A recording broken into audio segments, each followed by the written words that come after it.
கேன்ல என்ன பிரச்சனை அப்படின்னா, கல்லீரல் வந்து வீக்கம். அதாவது என்லார்ஜ்மென்ட். அதாவது பேரன்கைமல் லிவர் டிசீஸ் அப்படின்னா என்ன?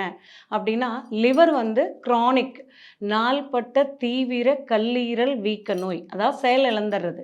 உயிருக்கு ஆபத்தான நிலையில் இருக்கிறது. போர்ட்டல் ஹைப்பர் டென்ஷன் அப்படின்னா என்னன்னா, போர்ட்டல் வெயின்ல அதிகப்படியான பிரஷர்.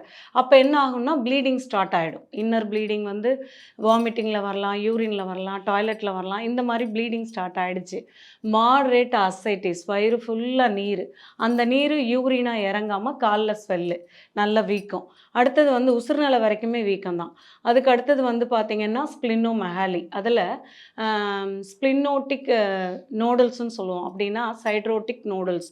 அப்படின்னா என்னன்னா, நிணநீர் கட்டிகள். பித்தப்பையிலயும் ப்ளஸ் கால் பிளாடர் வால் எடிமா, மண்ணீரல்ல வீக்கம். இப்படி கல்லீரல், மண்ணீரல், பித்தப்பை, வயித்துல மாடரேட் அசைட்டிஸு, கிட்னில வந்து கல்லு, எல்லா பக்கமும் ப்ராப்ளம்.